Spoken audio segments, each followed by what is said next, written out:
See what's going on. All right. That's hopefully it's gonna record the correct things that we're gonna talk about and not just my screen. All right, so today we're gonna look at some of the questions and do some review for the exams that you guys are gonna have. And we're gonna have one more exam going up. And that would be it for the course, provided we finish all the stuff, the other stuff that we were supposed to do. Okay, any question before I start anything? Oh, I do. So the test.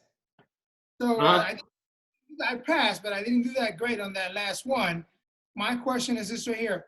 Is it possible to, as long as I do good in all the other areas that we're working on, that I don't do that great on the test and still pass the class? Yeah, but how many times have you taken the test? Well, I only took it once and I got a 75, and I almost felt lucky to get a 75, so I didn't take it again. Yeah, so when you take it again, it will, hopefully you'll do a better grade. Okay. Okay? Thank you. Okay, so let's start with one question regarding the concept of symmetry. So we have two types of stars. I don't know if you looked at that problems. One star has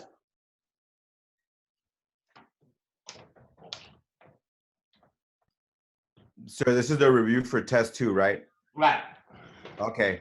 All right. I haven't done the review yet on Okay, so probably after that you probably be going to take the test. yeah. Okay, no problem. That's good. So we do have. Can you all see the pictures? Yep. All right, so those are the two stars that we have. Okay? So the first one is supposed to be an 8-pointed star.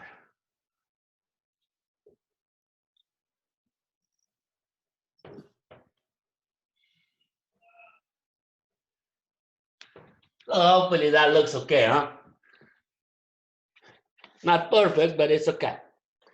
So question number one, it says, how many reflection symmetry does an 8-point star have? So we're looking at reflection.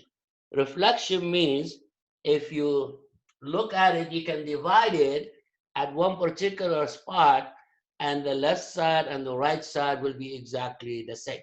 So this is when we flip them over each other, they will be exactly the same. So consider this is a perfect star now. And we do a reflection over here. Now notice this side is mirror image of this side. So therefore, this is one reflection. And based on this, since it has eight of them, we can do that how many times? 8 times. Okay? Any questions? So the answer is 8. So the answer is 8 times for the first one. Okay? Now, for the rotational symmetry, let's see how many times we can do rotation.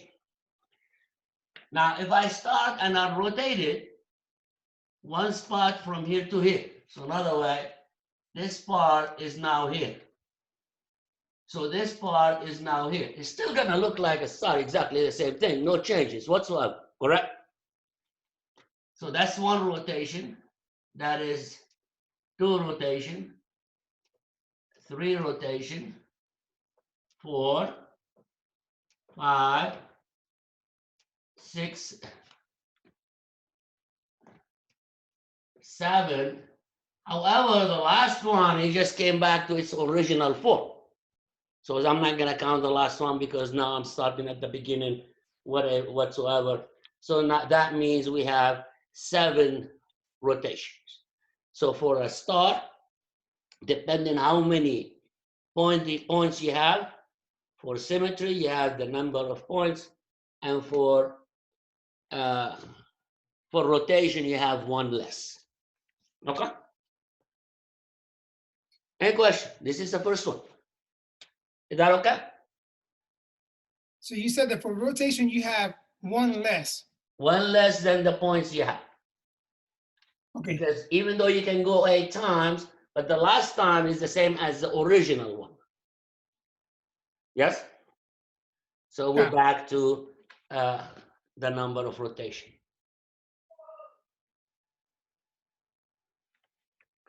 So the answer would be, the first question would be on the reflection. It will be exactly how many stars you have. If it's 8, it's 8. If it's 13, if it's 14, it's 14, and so on. And if we're looking at the rotation, will be one less whatever the number of corners you have. So you have 8, that means would be 7 rotation. You have 14, would be 13 rotation, and so on. So this is basically as a conceptual question in that particular problem. Okay, on the second problem or on another problem,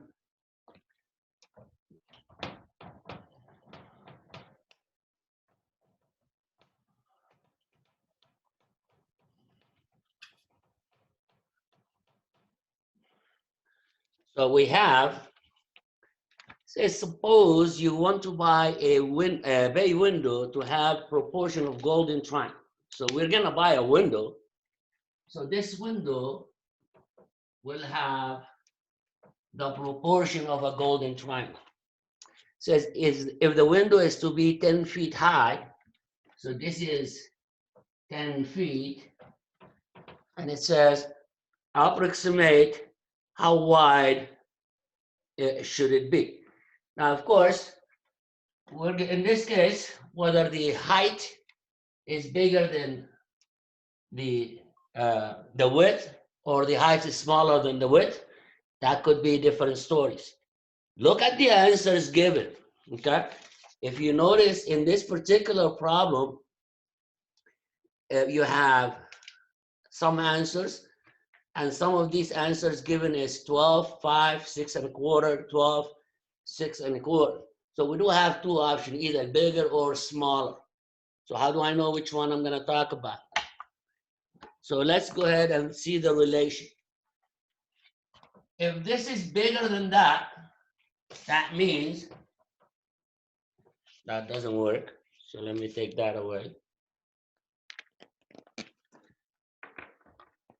If we said if W is bigger than this, then W should equal to 1.618. This is the phi factor times whatever the height is. So in this case, it's going to give me 16.18. Now, based on the options you have, I do not have any one of them to say 16. The highest I got is 12. So really, this is not going to be bigger than this based on the given. It's probably going to be smaller. If it's a smaller, then W will equal to 10 divided by 1.618. And if you do divide that, you end up with about I didn't get the exact answer, but close to 6.25, close to that number. Not quite that number, close to that number. So according to the given, we do have 6 1/4. Okay?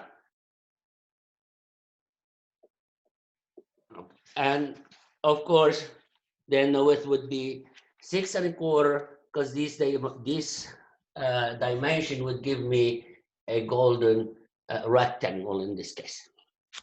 Okay? Quick question. So you that 1.618, that's if the width is bigger than the height. Right. If I do have a golden rectangle, no matter what it is, always the long side equal 1.16, I believe 618 times the short side. Okay? Or the short side equal the long side divided by 1.618. So whichever one you're looking for, you're going to either divide or multiply. Yeah. Of course, If I'm looking for the big one, I multiply. If I'm looking for the small one, I divide.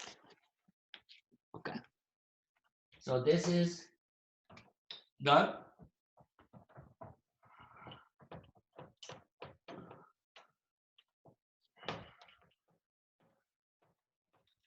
On the next one, we have a line that is divided into two portions. It says we have a line subdivided according to the golden ratio. So basically, the division is according to the golden ratio. So let me take a part of this, make it look like this is the short side, this is the long side. It says with the smaller piece having a length of 5 meters. So this is 5 meters. And the question is, what is the length of the entire line? So we're looking for L entire line. So basically, to figure out what L is, so this is my L. We need to figure out what this piece from here to here is. Since we know this relation is based on the golden ratio, we can say, let's call this D, then D equal 5 times 1.618. So we're gonna go ahead and multiply by 618 by 1.618 to get the bigger piece. Once we do that, I think we should get about 8.09. But we're looking at the entire line. So if this is 8.09, then the entire line would be this one plus this one. So L is equal to 8.09 plus 5, which is 13.09. And it does specify to round to 1 decimal. Since this is a 9, I'm going to add 1. So that'll be 13.1, and I drop the 9. Yes? Got it. Yes. Quick question. Uh-huh. Where does that 8.09 number come from? Is that just a equation or what is that? That is come from multiplying 5 times 1.618. I'm sorry, wrong question. The 1.618, what does that number come from? This is the golden ratio. So the long side divided by the small side of any golden ratio, that will give me 1.618. So this ratio is not quite, this is approximately equal to, I don't want to say exact. The exact value is 1 plus square root of 5 over 2. Okay, this is the exact value. And if you do that, you end up with 1.168 approximately.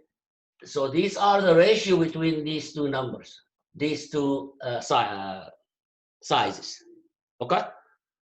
So anytime they tell you golden ratio, you know one is equal 1.618 times the other, or the other divided by 1.618. Is that clear? Yes, sir. All right. Okay, suppose you have a loan. So you went ahead and borrowed some money and at a certain interest, and every month you only pay the interest that for the loan. How long will it take you to finish the loan? Never get done. You will never get that paid off. Why? Because basically you're not making any payment toward the principal. So if all you're paying is the interest, then that would be the loan will never finish. Actually, you'll always owe exactly what you borrowed.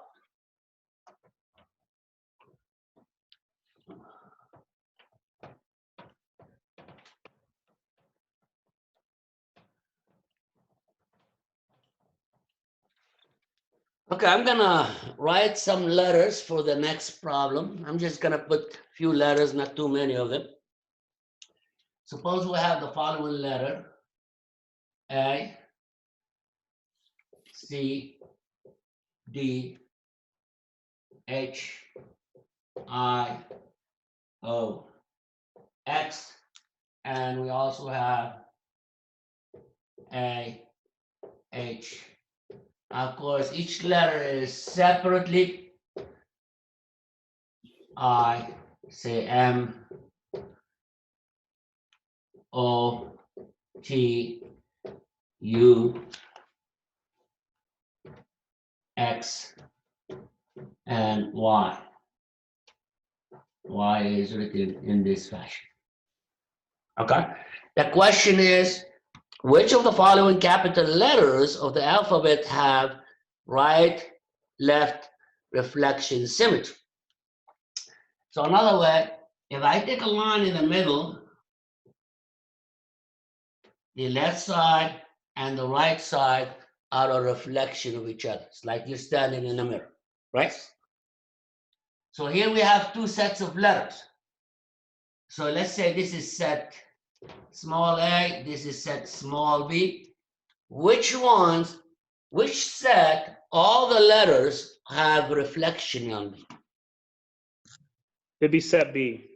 It will be set B. Now notice, what's wrong with set A? How come it's not all of it? C and D. Now notice C, if I take a middle line in there, I cannot rotate this and get exactly the same thing. Or this one, it does not give me the same thing. So that's not gonna be it. This is the correct answer. Now, of course, on the test, you're given several one of them, and you need to determine which one have that reflection. Okay? All right, so let's go ahead and do that. Let me take A away from here. Now the question is, which set will have top and bottom reflection, A or B?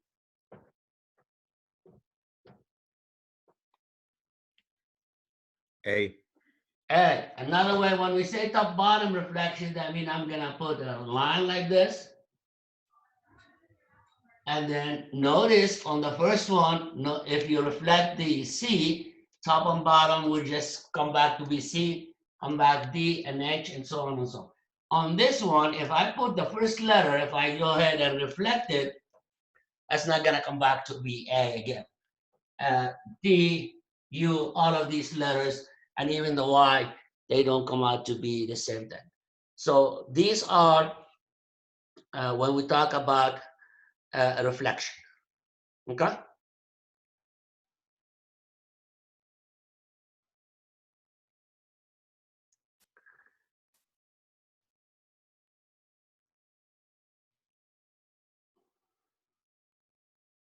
Okay, and of course, when we're talking about rotational symmetry, we're talking about rotating this maybe 180 degree or a certain degree to get back to its original shape.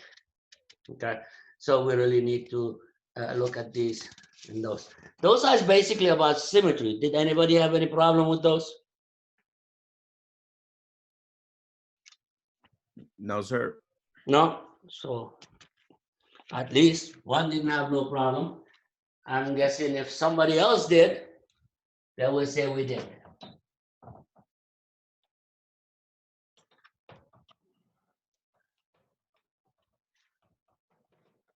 Okay, on the previous test, I went back, I don't know if you noticed, and I looked at your answers, and if you had the answer correct with some typing error, I did give you credit for that one. I hope you guys noticed that. Yeah, I did. My grade went up, so I was like, holy cow. Okay. But yeah, I had some questions about it, but I think you probably looked at it and clarified that, so Yeah. it's good. So some of you did not round properly, whoever made that mistake. And some of you, let's say you wanted to write 5.4. For some reason, you put it 5.4. Those two dots in there created the issue for having the wrong answer. Okay, so I did give you credits for those, and I will do the same for the next test. I will look at your problem. If it was a rounding error or some typing issue, I'll give you credit for those as well. Okay. Okay. It says consider the following loan.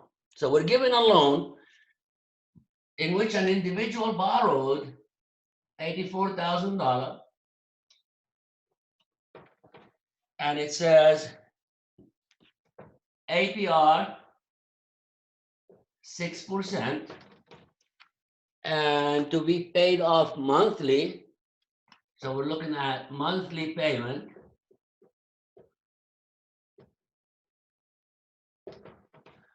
And it says the payment is $562 for 23 years. Now notice, this particular question on the test, it does not really ask you to solve for anything. Yes? What it asks you to do is to figure out what each item means. And here's the problem. It says an individual borrowed $84,000 at an APR of 6%, which will be paid off with a monthly payment of $562 for 23 years. Now here, the first problem is identify the following. Identify the amount borrowed. So really, he borrowed how much? $84,000. The annual interest rate, which is 6%, and the number of payment per year. So if he's making a monthly payment, every year he will be making how many payments? 12. So this, because there are 12 payment in a year. The long term is how long it's gonna take you to pay off the loan. It says you will be paying it in 23 years. And of course, it is asking you the payment amount. The payment amount given is $562. So for this particular problem, all you're doing is you're copying all of this information. Okay? Correct. All right. So in the second section, you start doing a bit of calculation. It says how many total payment does the loan require? So let's see how many total payment we're gonna end up doing. If we're doing the 23 years, and every year we do 12 payment, so multiplying these two numbers should end up with 276 payments. This is the number of payments you're gonna be making throughout the year. Okay? So that should be easy. And it says how much you're gonna end up paying for that loan. Well, you're making how many payments? 276 payment, and the payment, each payment is 562. So how much we're gonna end up paying at the end of the day? 276 times 562, and that should give me $155,112. So at the end of the day, your $84,000 is going to be paid off as that much. The third problem, the third part is really where the issue is. It says the percent paid toward the principal. So, and the percent paid for the interest. So another way, you made that much payment, that's much money in payment. Portion of this money was principal, and another portion was interest. So I want to know what percentage of this is principal and what percentage of this would be interest. So we'll know the percentage of the principal is, we owe it 84,000, so it's gonna be 84,000 divided by 155,112, multiply that by 100%. And when you do that, you will notice the answer is gonna be 54.2%. So 54.2% of the payments you made will go into the principal.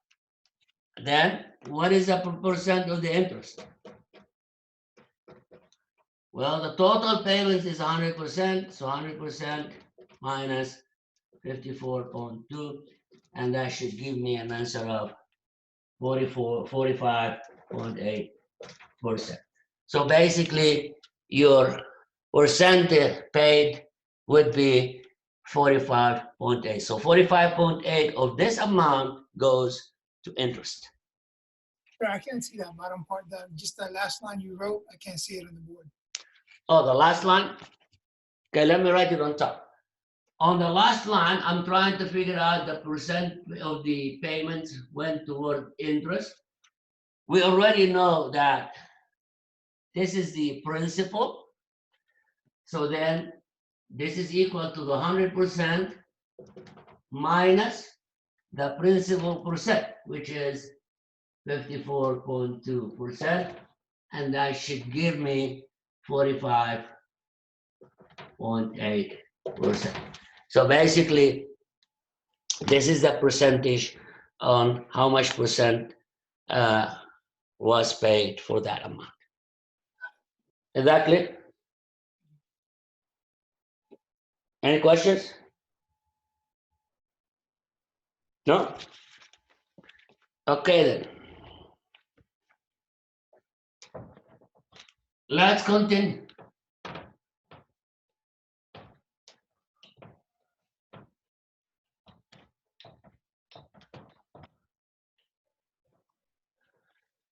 In the next question, so we have a home mortgage of $125,000.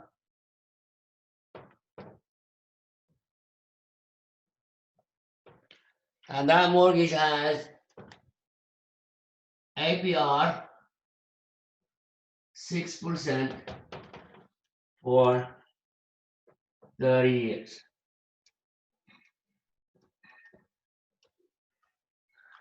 Says, answer the following questions. First, calculate the monthly payment. So to figure out the monthly payment, just say payment is equal to, I'm going to write the formula down, P times R over N divided by 1 minus 1 plus R over N to the power negative NT. Again, just a reminder, brackets mean parentheses. Just put, if you're doing this on the calculator, you take away the bracket, you put parentheses. So that is equal to, the principal is 125,000. Multiply that by, R is 0.06, N is 12, divided by 1 minus 1 plus 0.06 divided by 12 to the power negative 12 times 30. Remember to put those in parentheses in some calculator. So when I do this calculation, I end up with a payment of $749.44. So this is basically applying this formula. This is your payment for this particular loan. I need to put another bracket in there when I do it, or does I see a bracket? Yeah, you can see, yeah, you're always, when you open a bracket, you should close it with another bracket when you're done. So yeah, but on the calculator, you put parentheses. Now, quick question. For the questions like this, right? Do we have to first do the top and then do the bottom, or can we put it all straight into the calculator just like it is? Okay, if you want to put it straight in the calculator as it is, notice you have a 12,000 parentheses, this, and then you done the top part. When you done the top part, then you put the slash, right? Got it. Then you open this parentheses, you write this. You don't write it exactly the same way I'm writing it. Got it. If you don't, then you have to do the top first, the bottom next, and then divide. And that will give you an issue with rounding. But if you want to get the answer one time, then yes, you can put it all in the calculator. Make sure you put exactly the same way I wrote it down. Got it. Okay. The second question says, what is the total amount paid for this loan? So now, how do I find the total amount paid? Well, now every month you're paying $749.44. So total paid, can everybody see that? Equal your monthly payment times the number of years, which is 30, times how many months in a year, which is 12. So if you put that amount in the calculator, you end up with 269,798.4. So you end up with the following amount. So you borrowed $125,000. After 30 years, you paid that much amount. Okay? Now, again, in this problem, it asks you what percent of this amount goes toward the interest, what percent goes toward the principal. Again, it is simple. To figure out the amount that goes toward the principal,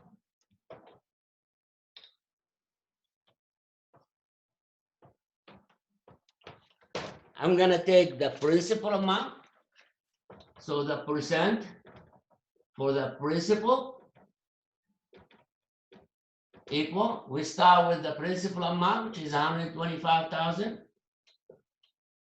We're going to divide that by everything we paid, which is 269,798.4.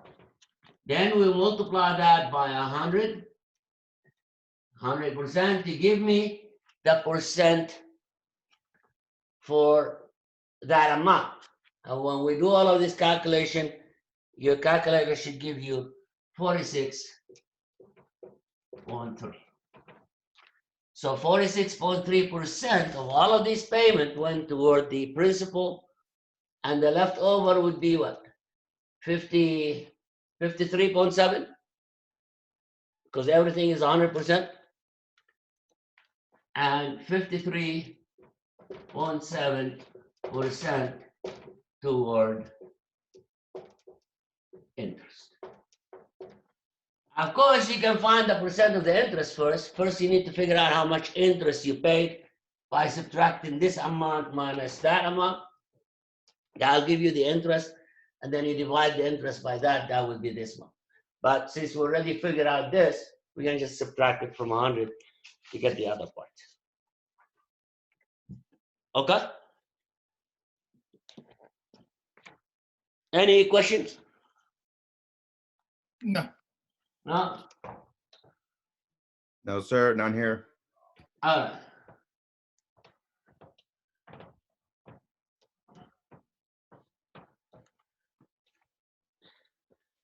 Oh, starting at middle C with a frequency of 260 CPS cycle per second, find the frequency of the following notes. So we have middle C has a frequency of 260 CPS. So the note we're gonna find first, it says 10 half steps above middle C.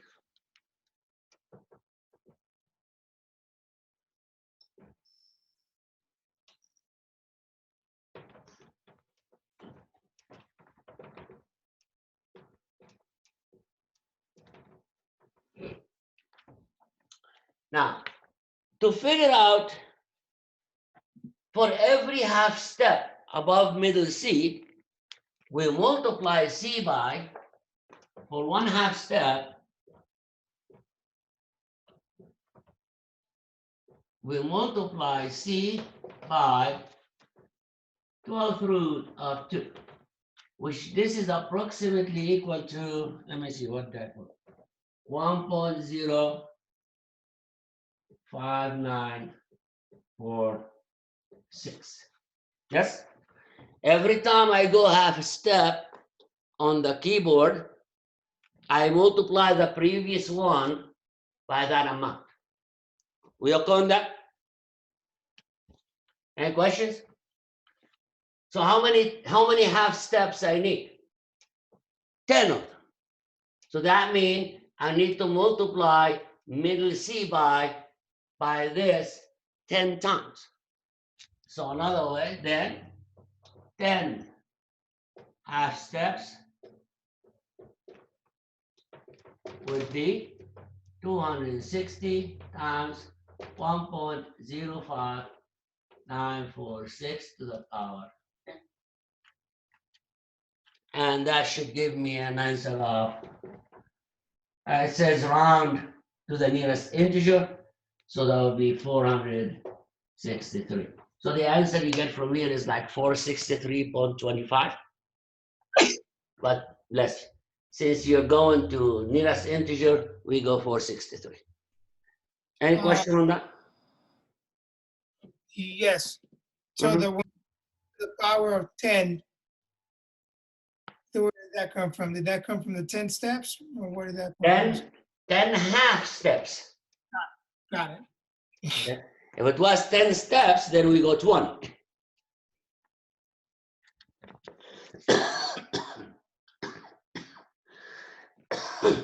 It says the second one, it says the frequency of a fifth, and they explain what fifth is.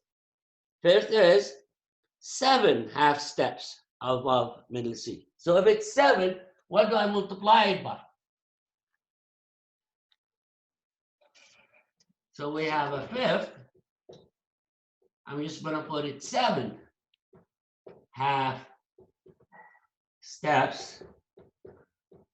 So that's going to equal to, again, 260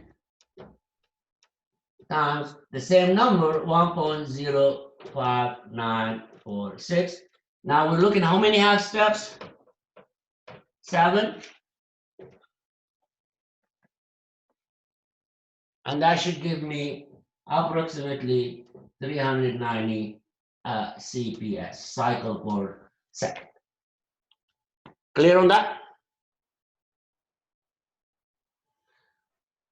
Okay. The second one, it says an octave. So we have octave and a fourth. And in the fourth, it says 5 half steps.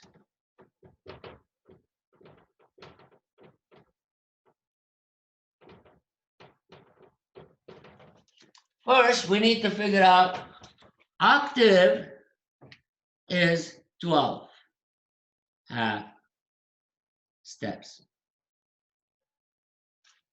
So here we're looking at an octave and a fourth. It says fourth is 5 half steps.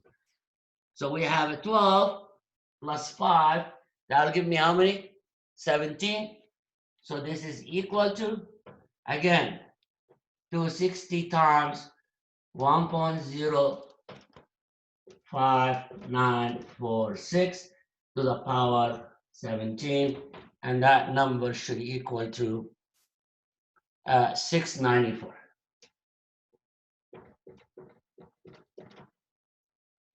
Okay? I gotta write this down. I'm almost done, sir. Okay. So again, what you need to know is octave. Now, these numbers, they usually give it to you in parentheses. It is in the question. If it says fourth, it will tell you how many half steps are there. If it says fifth, it will tell you how many half steps is there. The only thing that doesn't give you is an octave, and an octave is just going back to 12. Okay? Now, the next one, it says, all right, now we're looking at 29 half steps. So if it's 29, what do? You change the 17 to 29, and you get your answer, and that would be the, that's the question, all of it. Is that clear? Yes, no? I'm gonna say yes. Okay, at least somebody answers, so I know if it's. Unless one says yes, one says no, then we go back to the no. I got it. The mathematical equation, I wrote it down. I'm gonna get it right.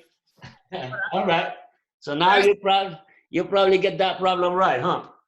You're asking what a CPS is. What is a CPS? I don't know what it is. Cycle per second. Are we talking about a vehicle? Are we talking about sound, equipment? Now, when we're talking about sound, every string vibrates. Yes? Yes. When you take a guitar, what happens? You let it go like this, and you see the guitar going up and down on the string, right? Yep. So each up and down is a cycle. Okay, got it. That helps me put it in perspective. I appreciate it. Okay. Sorry, guys. I'm a bit slow. I got it. Okay. So let's see. It says we have 4 states. So we have state A, B, we have state C, we have state D, and the population for A is 2722000, and this is how many seats they have. So they have 4 seats. And for B, they have a population of 492.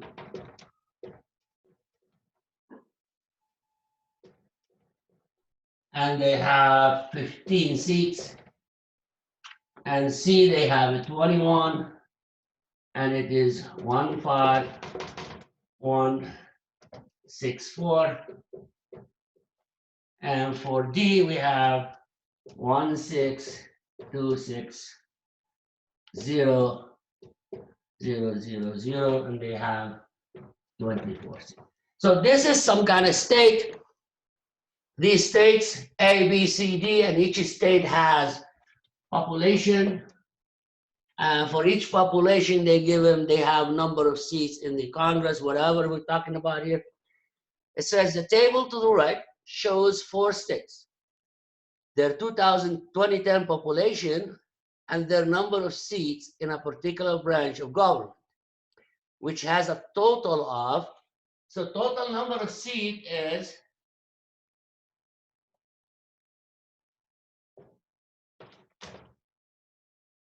496. So this government has 496 seats. It says, find standard quota, and it says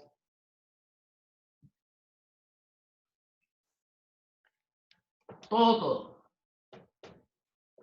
population equal 348 million.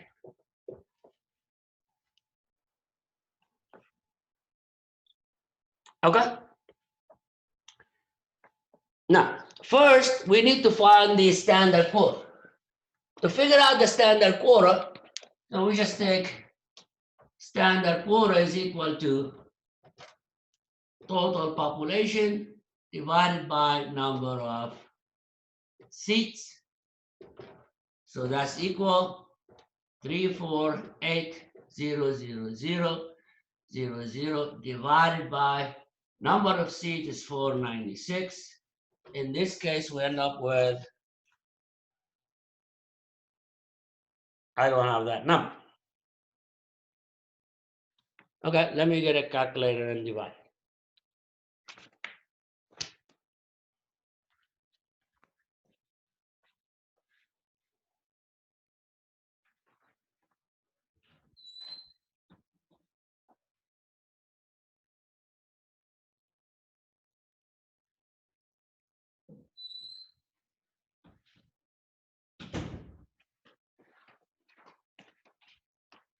Okay, I'm back.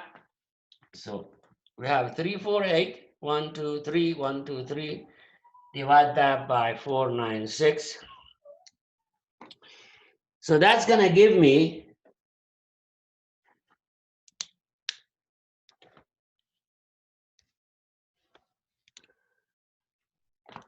701,612.9.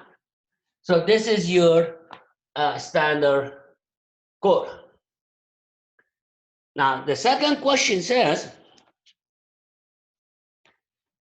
it says state C, explain whether each state is relatively under or over represented in the House. Particularly, we're talking about, let's talk about state C, and then you do the rest.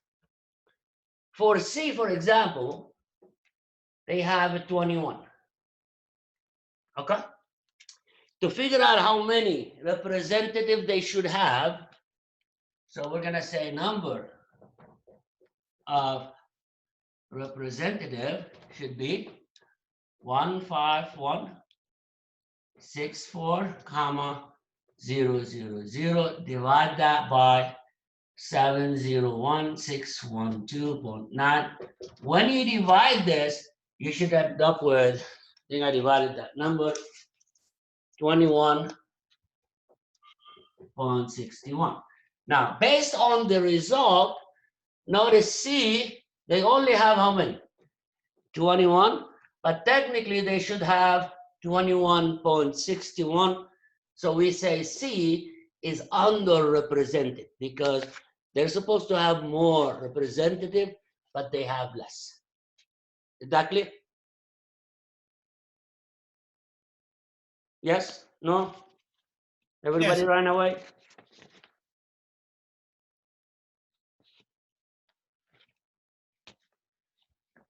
Got All right. We clear on that? Yes, sir. Well, let's go ahead and eliminate that.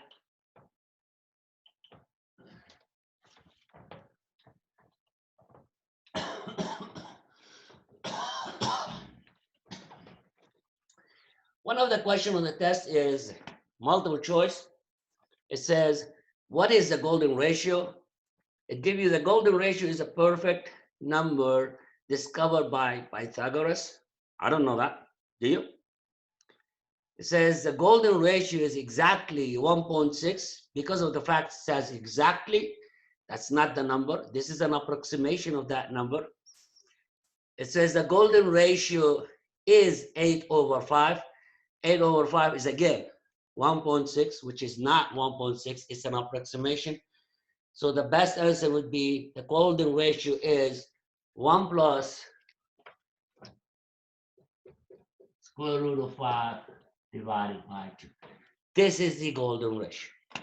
Okay? So make sure don't to read the questions and see what they ask you. Are they asking for exact number or are they asking for approximation? And accordingly, the answer will change.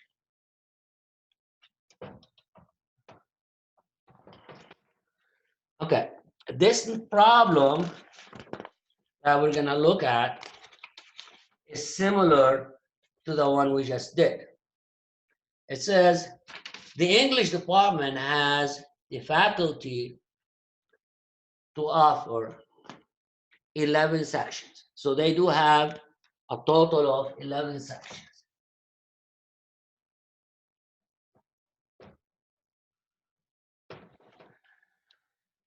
In any combination of 3 courses. So we have 3 types of courses. We have fiction, poetry, and multicultural literature.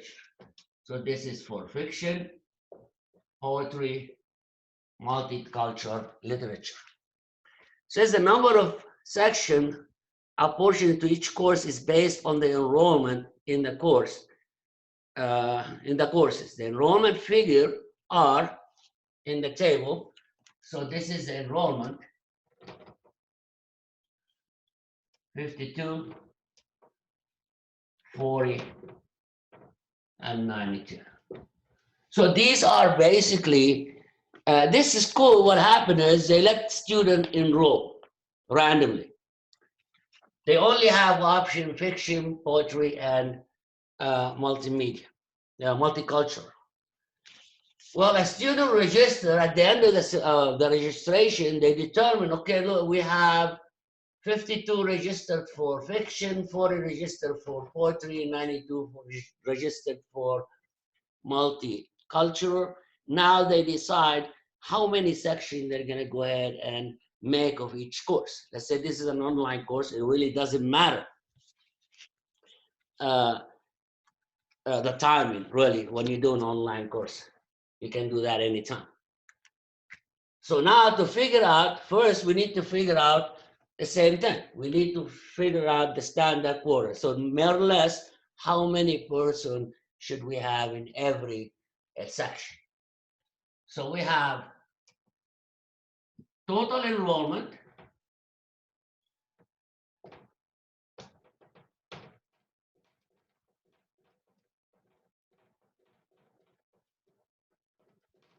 is 52 plus 40 plus 92. So that should give me a total enrollment of 184 students. So those 184 students are to have 11 sections. So they should be divided into 11 sections. So we're going to go ahead and divide them and see what is the standard quota per section. So standard quota equal 184, divide that by 11, and that's the number. So this is going to give me 16.72. So we should have an average of 16.72 in every class. Now in this particular way, we're going to use Hamilton apportion for the section. So let's see, based on Hamilton, so we take how many we have, we divide it by that number. So for the first section, we have 52. Divide that by 16.72. So that should give me an answer of 3.1. So now we can't have a 0.1 section. So I'm going to leave that at 3.1, and I'm going to say equal to 3. So basically, based on Hamilton for fiction, we should have 3 sections for now. We haven't decided the total yet. For poetry, we should have 40 divided by 16.72, and that should give me 2.39. So that is definitely, we're going to have 2 sections. And then for the culture, multimedia culture, going to take 92 divided by 16.72, and we should get 5.5, and that is definitely 5 sections. So now we looked at the minimum we could have. 2 and 3 is 5, 5 and 5 is 10, but we need how many? 11. Because of the fact we need 11, Now the one left over, I'm gonna give it to the one that has the highest decimal number. This guy has a decimal number of 0.1. This one has a 0.39, but this one has 0.5. So the division would be for M, we would have 6 section and 2 for poetry and 3 for fiction. And that should be the division of how many sections for each class. Any questions? Nope. No, sir. Okay. Says, how are musical sound produced? Musical sound produced by, are created by an object that vibrates. Notice we said when we talked about the guitar, we said you vibrate it. And even if you're talking about a piano, you hit the key, and inside the piano, there is one like a hammer shape that hits a particular wire, and that wire starts vibrating and making those noises. So this question is basically a concept question, so you might want to read that. Another one that is basically consumption question. It says exponential growth is found even in musical scales. That question is, the statement makes sense because yes, the frequency. Notice when we moved from one note to another, what did we do? Every time we multiplied by the same factor, correct? When you're multiplying by the same factor over and over again, this is basically exponential growth. Okay, so that question is done. And one more question that is going to be up to you to do that, but it's not like we haven't done it. It says consider a loan of $15,000 for a period of 25 years and an APR of 9.5%. So you're looking for payment, you're looking for total amount, and you're looking for percent interest and percent principal. So we just did that 3 times already. Any questions? And actually that covered the test. You should have 15 questions and that would be it. Thank you, sir. We appreciate it. Thank you very much, sir, for the review. It's going No to be a lot. problem. Okay, so I expect that you guys finish this review as soon as possible, this test. So I'm gonna put one more test. The next test not gonna be as many questions. I think I'm debating on 10 questions. So, and hopefully that would be the end of the semester. Or by the 3rd, we're supposed to finish it. What day is the 3rd? Anybody knows? I think it's a Sunday. The 3rd is a Sunday. At it again, but Yeah, the 3rd. It is Sunday. It is a Sunday. It is a Sunday. So that means by the week after the Sunday, we have to turn in the grades.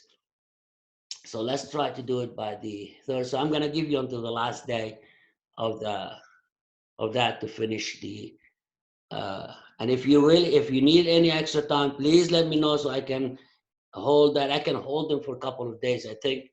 I'm not sure yet. As soon as they let me know when they need to have the grade posted, I'll give you until like that time or a couple of days before that. So that'll give me a chance to correct it and post it. Okay? All right. Sounds good. So I'll give you all the time I can possibly. I don't want to extend your semester because you don't want to extend it. You really want to continue on with the next one. And you don't want to hold your grade and you're almost done. So Yeah. Oh, yeah. yeah, suffer another week and that's okay. Hey, sir, did you get my email for module 7? Yeah, I did get your email on that. I just read it, but I need to go back and look at those and see what's going on. Yep. Okay. All right. Sounds good. Okay. All right. Thank you. All right. thank you, sir. We appreciate You guys have fun. Yes, sir. I sent you an email in response to my module to module 5. The whole integers are immediately following the letter before the parentheses. Okay, I'll check that and then see why I didn't see them before and adjust your grade accordingly. All right, thanks, sir. All right. Anything else, guys? No, sir, thank you. Have a great I day. think we're good, sir. Thank you. You have a good weekend. You too.